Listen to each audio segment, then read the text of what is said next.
Hi, my name's Steven, and this is Rittenhouse Needlepoint. Welcome.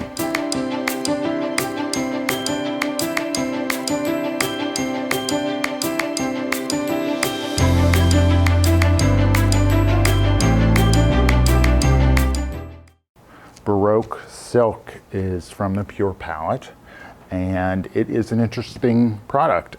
It's 100% silk. It's sold in skeins of 15 yards. It is a strandable / non-strandable product, so we'll get to that, but it's 3 strands.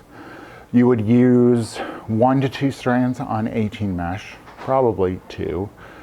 And on 13 or 14 mesh, you would use all 3 strands. So my preference is that you would separate the 3 strands and then recombine them in the needle.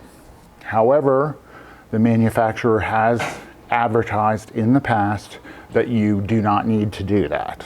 So I know that there are some stitchers out there who do not separate the strands and just use it as it is on 13 and 14 mesh. You know, my preference with a strandable thread is always to strand it and then recombine it. I think that that's just good practice. So I'm gonna leave you with that thought. You do what you wanna do. I know another manufacturer who also suggests not stranding their product and using it as is on 13, 14 mesh. So they're not the only ones, and I also don't do it with the other product. So, you know, I'm an equal opportunity non-strander, or strander. Strander, that's right. I strand everything. I stand by my stranding. Anyhow, okay, that's enough about that. So the other strange thing about Baroque Silk is that there's something called Baroque Silk Treasure. And I've never quite been sure exactly what the difference between Baroque Silk and Baroque Silk Treasure is. Originally, my understanding was that Baroque Silk Treasure was like a multi-toned variation of Baroque Silk. So like you would have a solid color, and that would be Baroque Silk, and then you would have a variegated version of a color, and that would be Baroque Silk Treasure. So you would have maybe a red that had 3 different shades of red on one skein, and that would be a treasure color, because you could use, you know, either the 3 different shades of red, or you could use, you know, one of those reds and just cut out a portion of the skein and use that particular shade of red if that was the one that you wanted. So it's kind of a way of buying 3 different shades of red on one skein, and wasn't that nice? You could get a variety of colors in one skein and save yourself some money. 5 yards of each color. That was my initial understanding of what Baroque Silk Treasure was.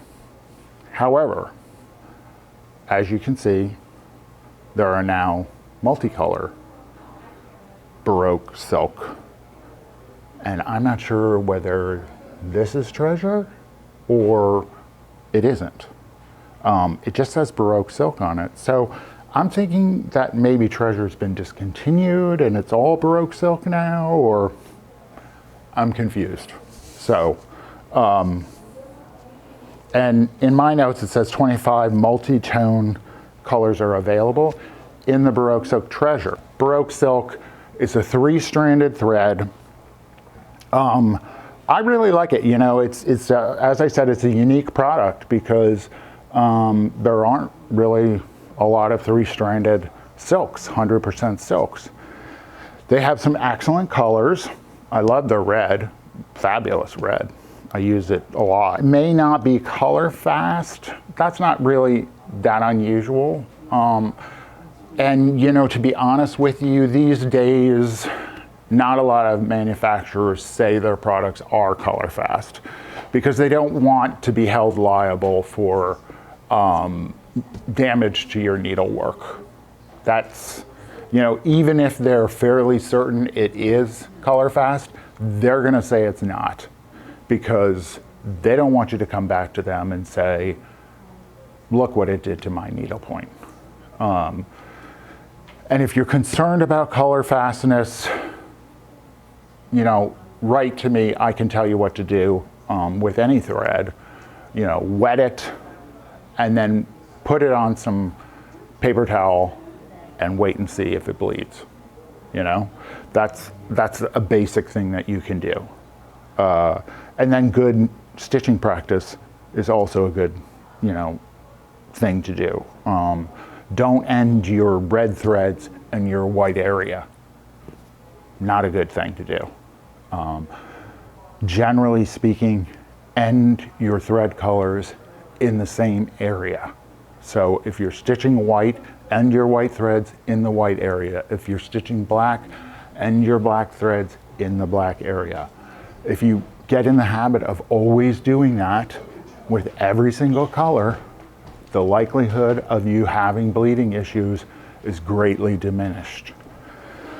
Having said that, if you're stitching red next to white, if you're stitching black next to white, you may still have a problem because of those great differences in color, and a dark color against white, problematic. So avoid wet blocking in those situations.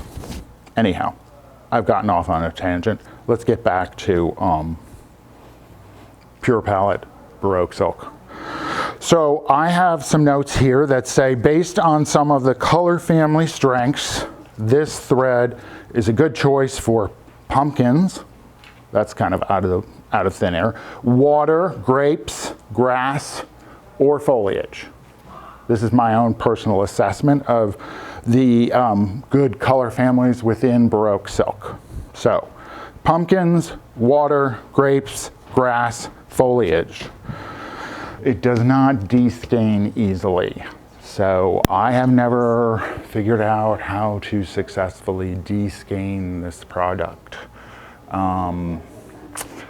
I don't know how to take it apart. It always ends up in a jumble.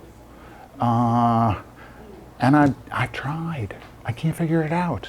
I don't know. I don't understand. How did they wrap this? How did they twist this? Because it seems like every way I try to cut it, it just, I don't know, it becomes spaghetti. So, I mean, there's got to be somebody out there who knows how to successfully de-skein this product. Please contact me. You know, I'm at a loss here, people. Visit our website for more information, and don't forget to subscribe to our YouTube channel. Thanks for watching.